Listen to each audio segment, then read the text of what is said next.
तो पुण्यात्माओं, आप सबका दायित्व बनता है यो कि अपने भूला न राह बतावे। और पहले जब बताना, जब आपका विश्वास हो जाए कि दास सच्ची कह रहा है, ना भूल के भी इसका जिक्र ना करना जब तक आपका विश्वास ना हो। और विश्वास तो दास करा के छोड़ देगा। कोई बालका का लेख है, भगवान के बताया हुआ ज्ञान इसमें इतनी भी मेन मेख नहीं पा सकती। और ये स्वीकार करना पड़ेगा, एक दिन आएगा।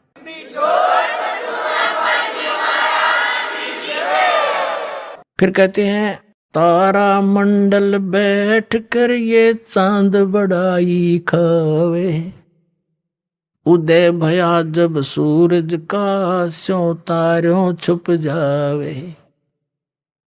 अभी तक हम जिस भी देवी देव ने पूजे थे, हमने वो गणाय में मावान लगे था। और परमात्मा के इस ज्ञान की रोशनी में अब ये सभी ज्ञान ऐसे छुप जाएंगे, ऐसे निष्क्रिय हो जाएंगे, निरस्त हो जाएंगे, जैसे रात्रि के समय तारा मंडल के अंदर आकाश में चंद्रमा सुशोभित होता है और सबसे ज्यादा प्रकाश युक्त नजर आता है। जब सूर्य उदय हो जाता है, वो रहता विद्यमान है पर उसका अस्तित्व नहीं रहता, हमारे लिए उसकी आवश्यकता नहीं रहती उस समय। तो अब ये सूर्य का उदय हो रहा है। अभी तो ये समझ लो वो देसी भाषा में झोल बोला सा ही है, यानी थोड़ा सा वो सूर्य उदय होने से थोड़ा सा पहले रोशनी होती है। अभी तो इतना ही होया है यो। अरे देखना जो शिखर में होगा सूर्य, पूरे विश्व में ज्ञान हो जाएगा, ये पूरे विश्व में।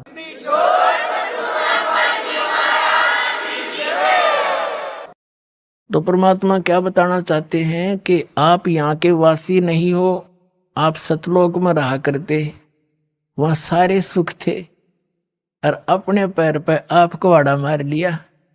एक ये दास एक जूनियर इंजीनियर था इसमें, कंस्ट्रक्शन सिविल के अंदर, हरियाणा में इरिगेशन डिपार्टमेंट। तो वहां पर एक बहन अपने 2 बच्चों को लेकर मजदूरी करने आई हुई, और वह लड़की मजदूरों की जैसी नहीं लगे थी। फिर भी कोई इतना विशेष ध्यान निगाह में कोई बात नहीं, पता नहीं परमात्मा किस घर में कैसा बालक हो जाए। फिर वो रो रही थी, रोने लगी। कुछ देर बाद दूसरे तीसरे दिन जब हम दोबारा गए, उससे पूछ बैठा, बहन क्या बात है, क्यों रो रही हो? वहीं पर और कई भक्त बैठे थे, वो सिवा वो थे दूसरे मजदूर बैठे थे, बेलदार वगैरह, उनकी बहनें पत्नियां थी। वह बहुत बुरी तरह रो ही रही थी। उसने थोड़ी सी देर बाद से फिर बताई साची कि मैं ऐसे ऐसे एक बहुत बड़े घर की बेटी थी, सेठ था है मेरा पिताजी, बहुत बड़ा पैसे वाला, और मुझे सारी सुविधा थी। और जो मेरा पति है ये हमारे यहाँ नौकर रहा करता, और मैं इसके जाल में फंस गई। मैं इतनी प्रभावित होगी, मेरे माता पिता मेरे आगे रो भी दिए, उन्होंने मेरे पैर भी पकड़ दिए, बेटी कुछ भविष्य देख ले तू अपना, तू कहाँ जा रही है, रोटी टाइम पे मिले नेगी, क्या हाल होगा तेरा, लेकिन फिर हम तेरे को घर नहीं बढ़न देंगे, या तू पक्की सोच लिए।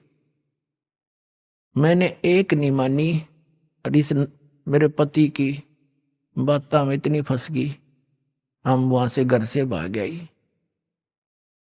अब ये जो मैं पैसा लेकर आई थी 1-2-4 लाख रुपए, वो खर्च कर दिए, शराब पीता है। अब मैं मजदूरी करती हूँ और वो मेरे पैसों से शराब पीता है, और बोल लूँ तो मैंने रोज कूटे।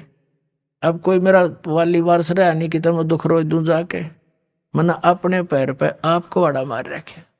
तो पुण्यात्माओं, आज आपकी वो दशा है, आप उस समर्थ ने छोड़ के इस कंगाल के साथ आ गए, और यहाँ हर एक चीज का टोटा, समय पर टूक नहीं, वर्षा हो जा 2 दाने हो जा, ना भूखे मर जा, अकाल गिर जा। तो अब जैसे पुण्यात्माओं उस समर्थ को, उस स्थान को छोड़कर आप यहाँ भिखारी बन गए, और वहां सदा व्रत था, यहाँ टाइम पर टूक नहीं मिल रहा, 90% हैंड टू माउथ है। और कम से कम विश्व के 20-30 बल्कि 40% आदमी मांस खा के गुजारा कर रहे, मछली कोई खाने नहीं, ये खाने की चीज है, नरे पाप कमाने। तो कहने का भाव ये है पुण्यात्माओं, हम गलत स्थान पाएंगे, या वह वस्तु है ही नहीं जो हमने, जिसकी हमें आवश्यकता है, अति आवश्यकता है। किस किस चीज की आवश्यकता है? तो मृत्यु नहीं होनी चाहिए। अगर हमारी मृत्यु ना हो, हम फिर भी से ढीठ हो रहे हैं, कोई दिक्कत नहीं, चाहे हाथ भी कट जाए, पाँव भी कट जाए, मृत्यु ना होनी चाहिए। अरिया भी कंपलसरी। दूसरा, बुढ़ापा नहीं होना चाहिए, कोई वृद्ध होना पसंद नहीं करता, सारे होंगे। फिर आप देख रहे हो यहाँ सारी सुविधा चाहिए, बड़ी कोठी, सबकी इच्छा है बड़ी कोठी हो, कार हो, पार्क हो, झूल डली हो, सरोवर हो स्नान करने। तो ये सुविधाएं आप यहाँ खोज रहे हो, जहाँ 7 जन्म भी 100 असंख्य जन्म नहीं हो सकती, पा सकती आपको। ये सतलोक में आपकी ज्यों की त्यों रखी है, वहाँ आपका सारा सामान सुरक्षित है। लेकिन अब आपकी बुद्धि कद सेट होएगी जिस दिन आपकी बुद्धि यहाँ से इस ज्ञान से हटेगी। ये ना सोचना दास को एक लोक वेद दंत कथा सुना रहा है या किसी डूम बाट की गाई हुई कथा सुना रहा है। ये तो वो वचन सुना रहा है जो परमात्मा ने स्वयं अपने घर का भेद दिया आकर के, और जिन महापुरुषों को साथ ले गए फिर वापस छोड़ा। उन्होंने इसलिए छोड़ा था कि ये मेरे गवाह बन जाए, फिर बाद में मेरे बच्चों को गवाही दे जाए कि सचमुच कबीर इज गॉड, कबीर परमात्मा है, और सतलोक में ये सारे सुख हैं।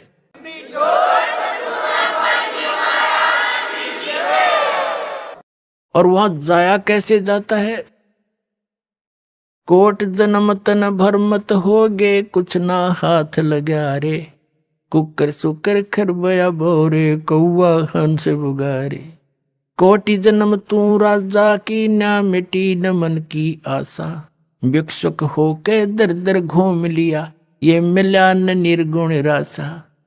इंद्र कुबेर ईश की पदवी, ब्रह्मा वर्ण धर्मराया, विष्णुनाथ के लोक को जाके तो फिर भी वापस आया। असंग जन्म तन मर्त्या होगे, जीवित क्यों न मरे रे, 12 मध्य महल मठ बोरे, बहुर न देह धरे रे। दोजक बहिष्ट सभी तय देखे, राजपाट के रसिया, 3 लोक से तरपत नाही, ये मन भोगी खसिया। सतगुरु मिले तो इच्छा मेटे, पद मिल पदे समाना, चल हंसा उस लोक पठाऊं, जो आदि अमर अस्थाना। 4 मुक्ति जहाँ चंपी करती, माया होरी दासी, दास गरीब अभय पद पर से, वो मिले राम अविनाशी। इस एक शब्द में आदरणीय गरीबदास साहिब जी, गांव छुरानी, जिला झज्जर वाले ने स्पष्ट कर दिया। उनको परमात्मा आए थे, जैसे आदरणीय नानक साहिब जी को सतपुरुष बेई नदी से अदृश्य करके, नदी में डूबने का बहाना बना के और सचखंड लेकर गए थे, वापस छोड़ा। ऐसे आदरणीय धर्मदास साहिब जी को परमात्मा सचखंड ले गए थे, सतलोक, और वापस छोड़ा था। ऐसे ही उनमें से एक महापुरुष आदरणीय गरीबदास साहिब जी, गांव छुडानी, जिला झज्जर वाले हैं। इनको इस पंथ से दास संबंधित है, तो इनको वहां सतलोक लेकर गए थे। फिर वहां की सब सुख सुविधाएं को देख करके यहाँ आकर बताया है। तो पुण्यात्मा फिर भी यकीन ना होगा तो धिक्कार है फिर आपके इस मानस जीवन को। इतनी बुद्धि दी परमात्मा ने, 100 प्रमाण दे दूंगा, और फिर जचेगा क्यों नहीं। अब जैसे अपना माता पिता बेटी का रिश्ता करके आते हैं और आके घर पे बताते हैं कि ऐसा लड़का है, ऐसी उसका कारोबार है, ऐसा मकान है, तो बेटी को कभी उसके माता पिता पर अविश्वास होता है?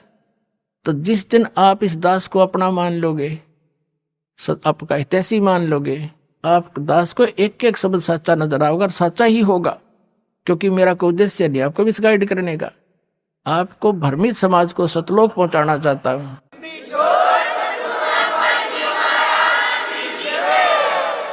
तो आदरणीय गरीबदास साहिब जी क्या बता रहे हैं? कि कोट जन्म तन भरमत हो गए, कुछ नहीं हाथ लग्या रे।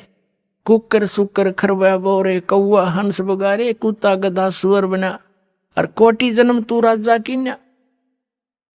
अब हम राजा बनना चाहते हैं कि करोड़ बार बन लिया तू राजा, एक बार नहीं, एक एक प्राणी करोड़ करोड़ बार राजा बन लिए, और फिर भिखारी गधे बन गए। फिर मनुष्य जीवन कभी आया तो फिर भिखारी। फिर कहते हैं इंद्र कुबेर ईश की पदवी तुम ब्रह्मा वरुण धर्मराया, ये पदवी भी तुमने प्राप्त की है, और विष्णु लोक के पुर को जाकर तू फिर वापस आया, वहां जाकर भी सताई ठिकाना नहीं तेरा। फिर बताते हैं असंख्य जन्म तन मरत्या हो गए, जीवित क्यों ना मरे रे। जीवित मरना है, इन लोगों के चोचलों से मन हटाना। जनता के जो भक्ति नहीं कर रहे वो लोग, वो कैसी परंपरा मनाते रहे, आपने उससे अपना दिल डांटना पड़ेगा, मर्यादा में रहना पड़ेगा। दूसरा जीवित ये मरना है कि जैसे न्यू सोच ले, परमात्मा पाने के लिए, समय निकालने के लिए, यहां आने के लिए आपने इतना अपना मन समझाना पड़ेगा।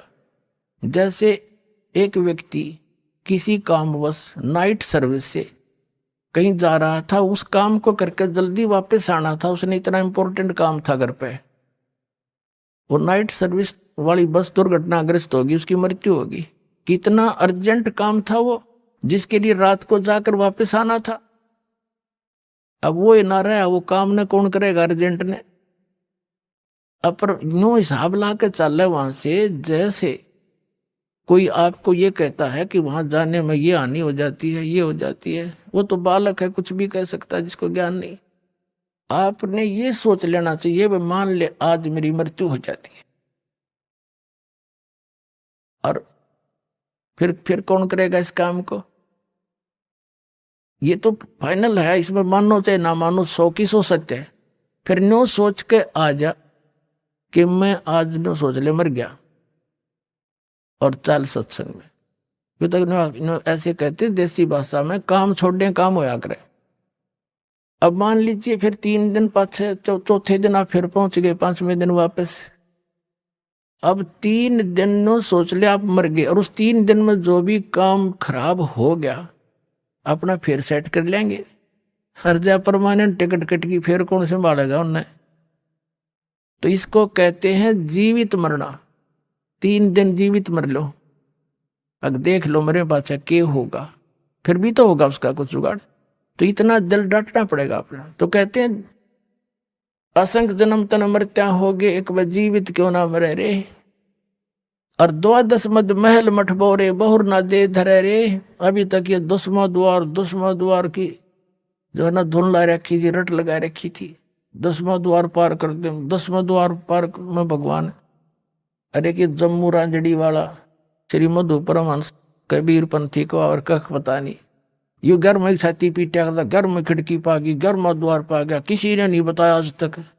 अरे क्या हो गया, जब कबीर सागर में पढ़ लिया घर में द्वार, कहीं से इतने गलती से, कबीर सागर में तो बर्मा लिखा फाइनल, उसमें पूर्ण ब्रह्म है।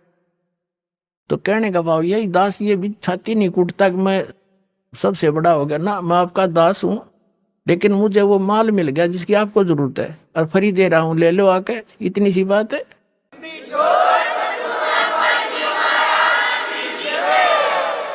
कहते हैं 12 मद महल मठ बोरे, बर में द्वार में, बर मां द्वार पार करके वो स्थान है, वो महल है, वो मठ है, वो ठिकाना है आपका, जहां बोर ना दे रहे रे। जहां जाने के बाद साधक फिर लौटकर कभी संसार में नहीं आते, वो बर्मा द्वार पार करके जाना पड़ेगा आपको। फिर क्या बताते हैं कि दोजक नरक बहिष्ठ स्वर्ग, ये सभी देख लिए तुमने बहुत बार। दोजक बहिष्ठ सभी तय देखे, राजपाट के रसिया, और 3 लोग से तिरपत नाही, यो मन भोगी खसिया। इस मन की ऐसी गंदी वृत्ति है। अब जैसे कोई गांव का सरपंच बन जाता है, उसकी प्रेरणा रहती है कि चेयरमैन बनूं, 5-7 गांवों पर मेरी कुछ चौधर हो। चेयरमैन बन जाता तेने सोचा एमएलए बनूं, जब जी साहब। एमएलए बनने के बाद भी ने सोचा कोई नहीं बात बनी, मंत्री बनो, जब बात बने झंडी वाली गाड़ी हो। अब मंत्री बन जाता है ना, उसकी बुद्धि घूम जाती है, जो क्या मुख्यमंत्री है सब कुछ, तो मुख्यमंत्री बने बात बने, नहीं बात बनी, उसमें उसमें संतुष्टि नहीं है।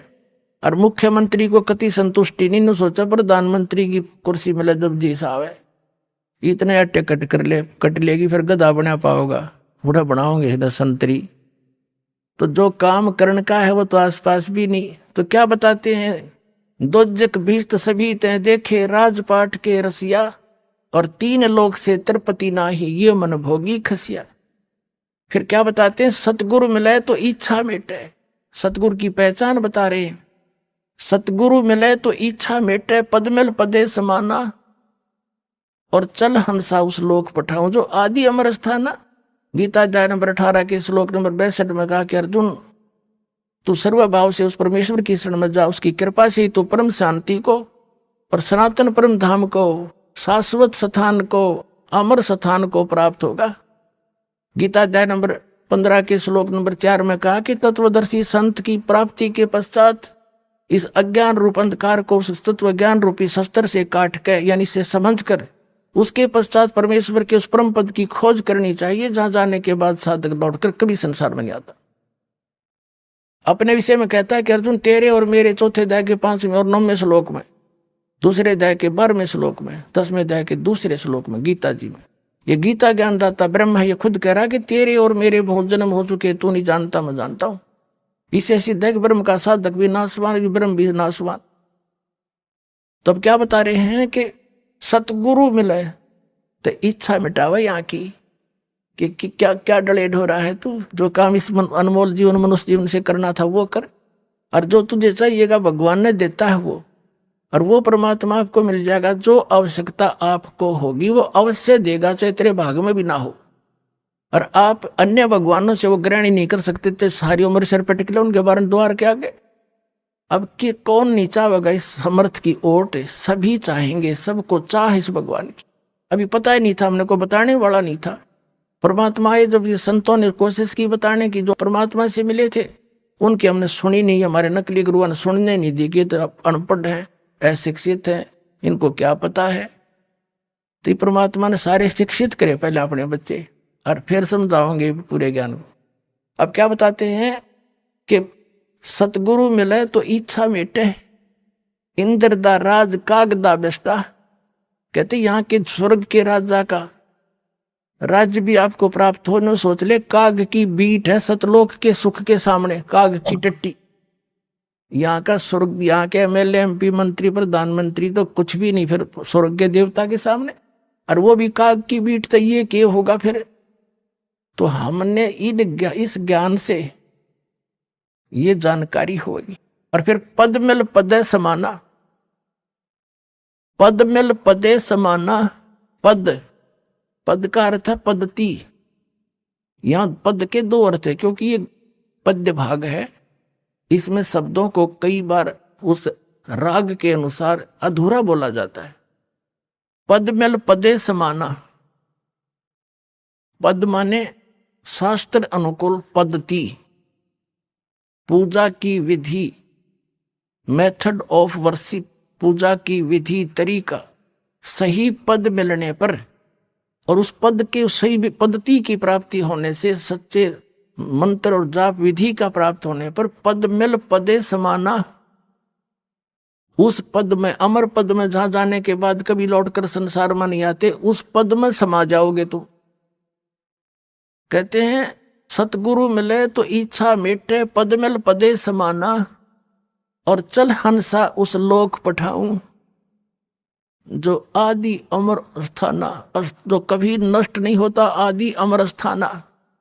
और वहां क्या सुख है, 4 मुक्ति जहां चंपी करती, माया होरी दासी, दास गरीब अभय पद पर से।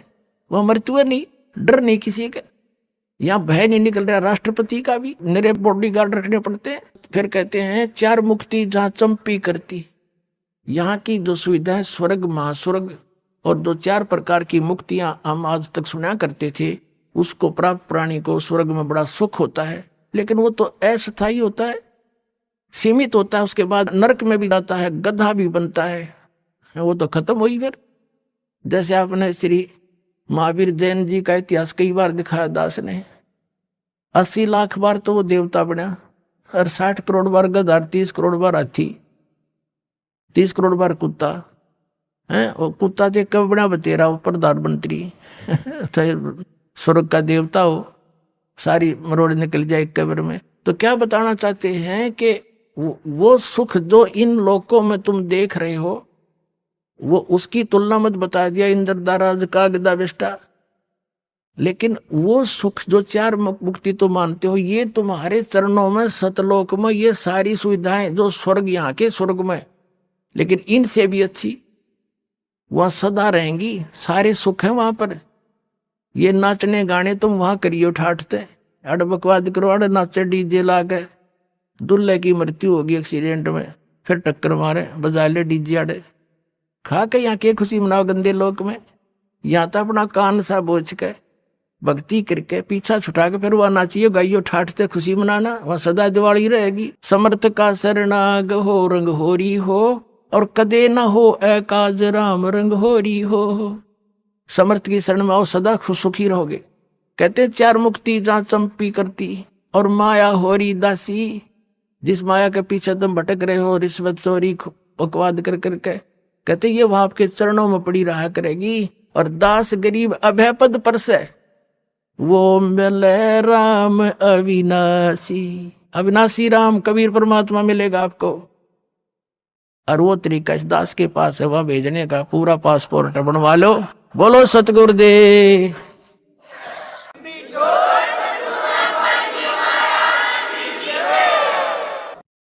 परमात्मा कबीर जी हम काल जाल में फंसे हुए सभी प्राणियों के इस दुख को जानकर समझकर अपने सतलोक से चलकर के यहाँ आते हैं और हमारे अज्ञान को समाप्त करते हैं।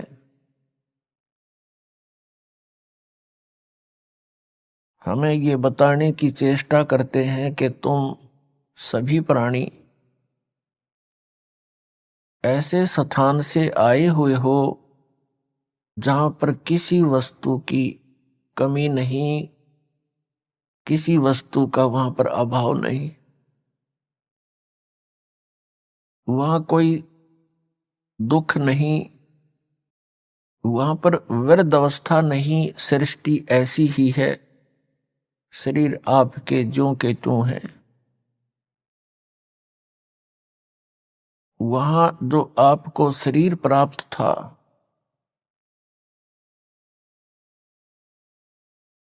वो सभी रोग रहित, वृद्ध अवस्था उसमें नहीं होती, वहां मृत्यु नहीं होती। उस स्थान को आप अपनी गलती के कारण छोड़ आए।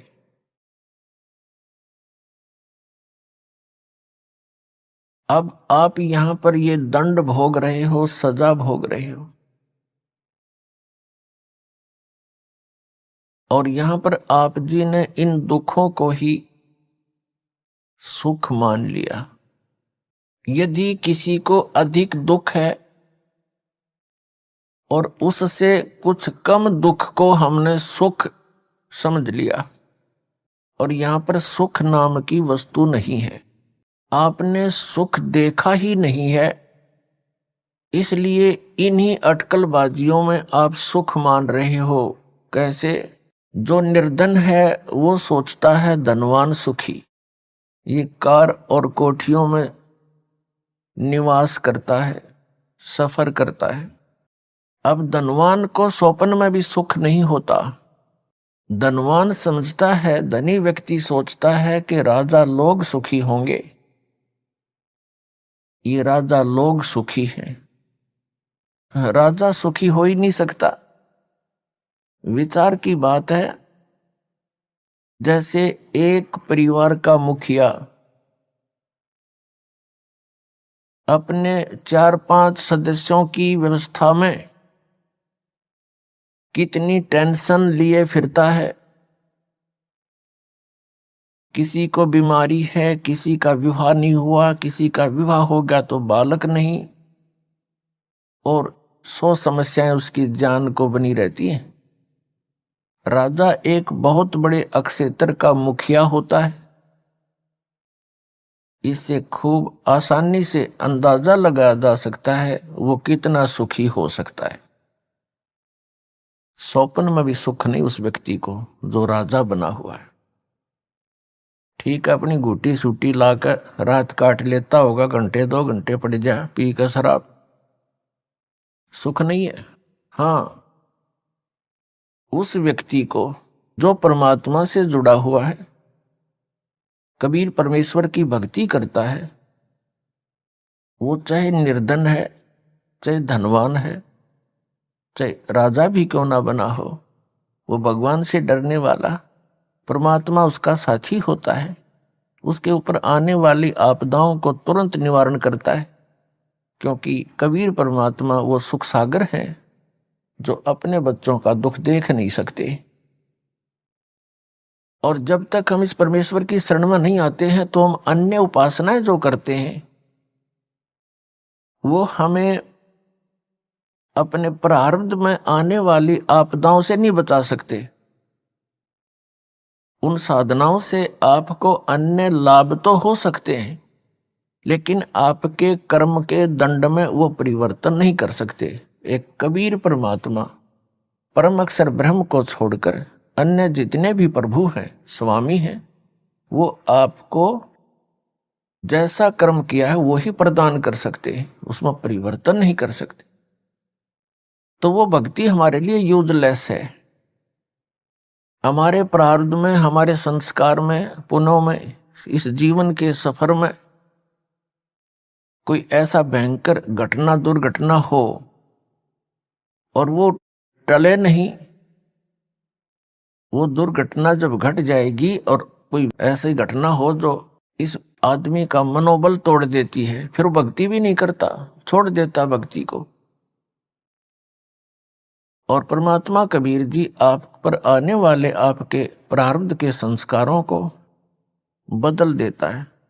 जब हमारे ऊपर कोई आपदा आ जाती है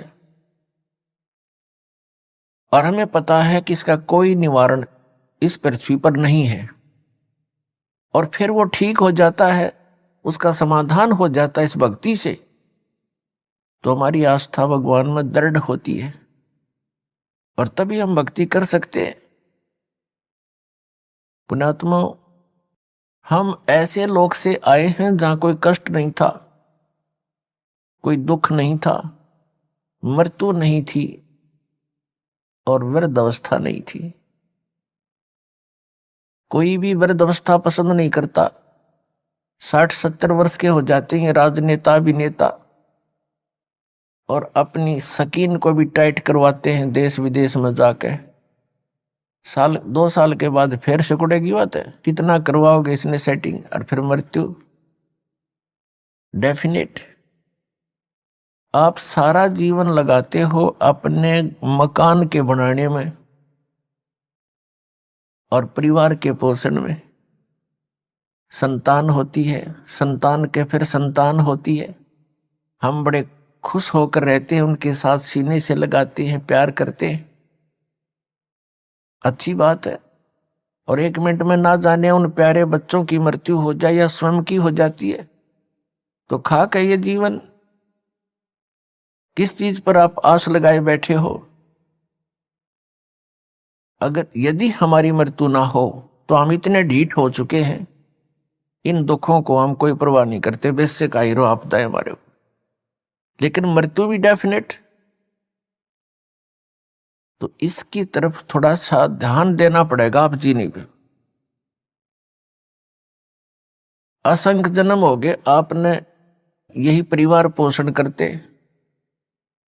और यही बंगले और कोठी और फैक्ट्री लाते और बनाते, आप ही चले जाते हो, ये यहीं रह जाती है। और फिर आप बने हो कहीं गधे और कोठी देख खड़ी है कहीं दूर। आपको क्या मिला उस कोठी में जो सारा जीवन खो दिया? ये किस कारण से करते हैं हम? क्योंकि हमने इतनी ही पढ़ाई पढ़ रखी है,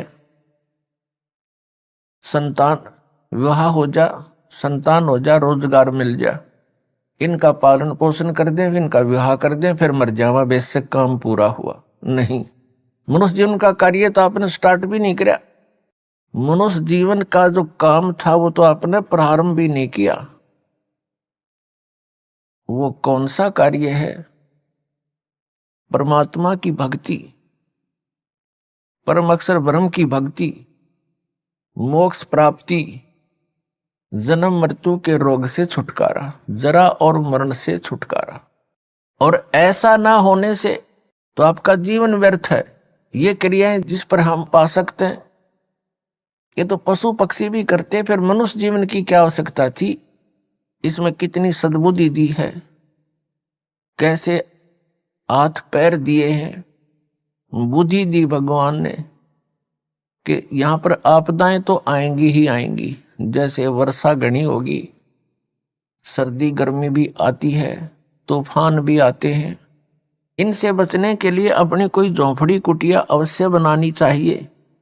गर्मी सर्दी से बचने के लिए वस्त्रों की, लज्जा शर्म भी बनाए रखने के लिए वस्त्रों की आवश्यकता है, वो भी आपको सद्बुद्धि दे दी।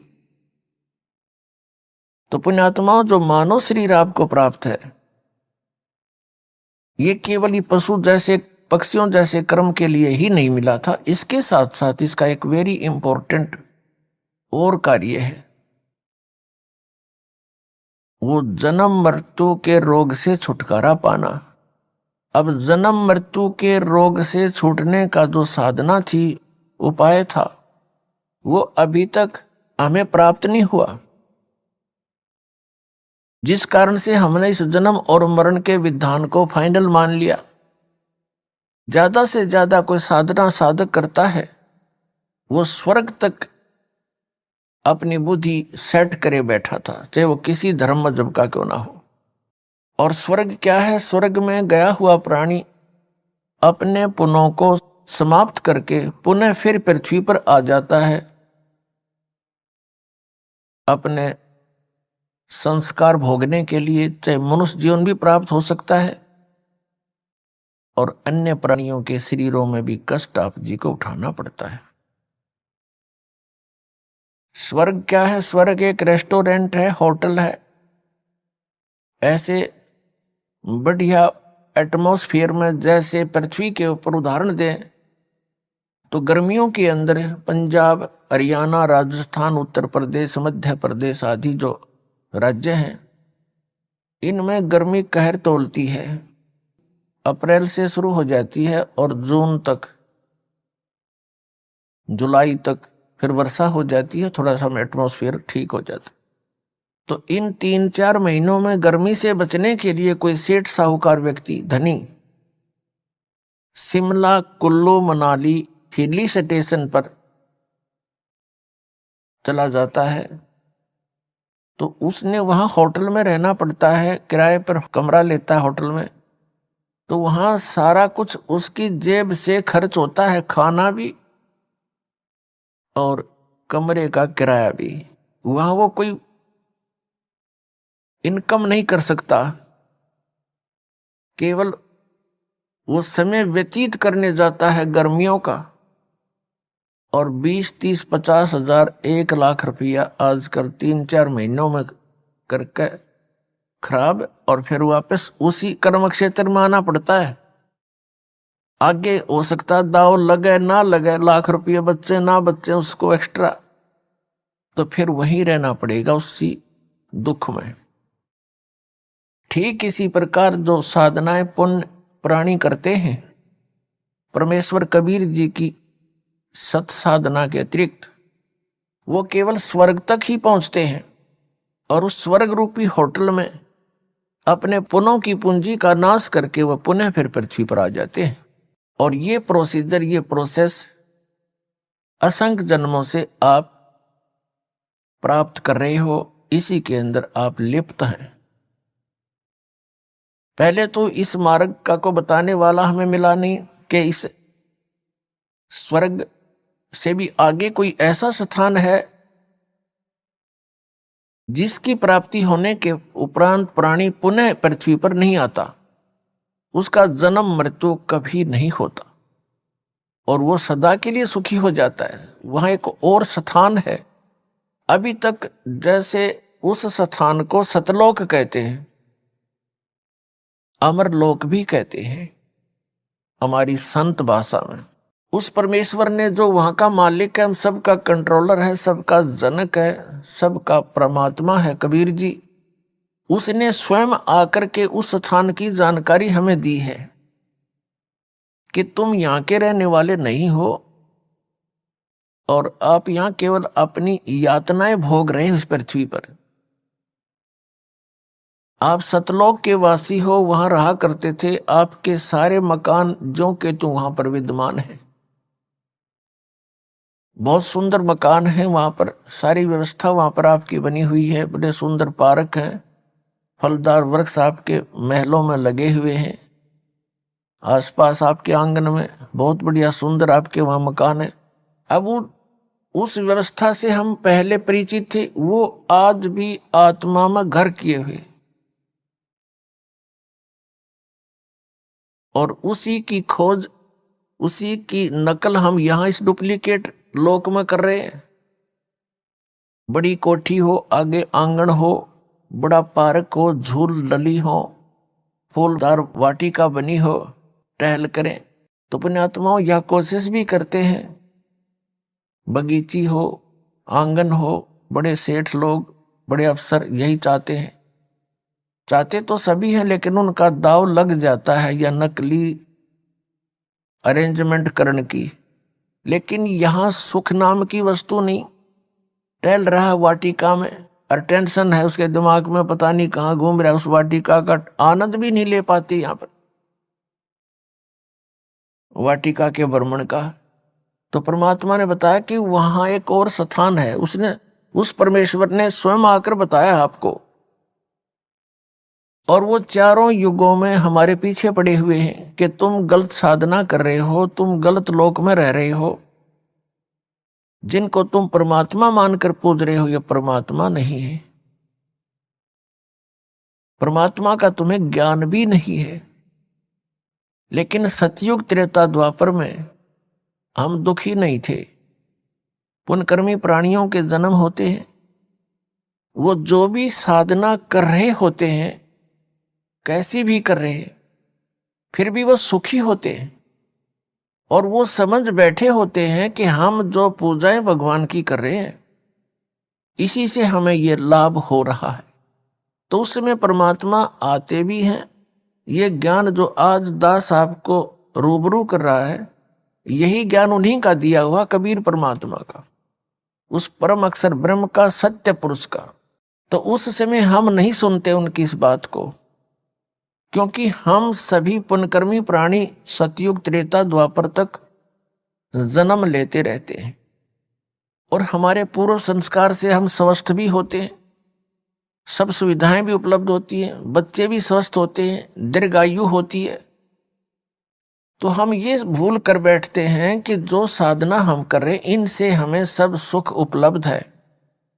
अध्यात्म ज्ञान के अभाव से, तत्व ज्ञान की कमी से हम इतना सोच लेते हैं।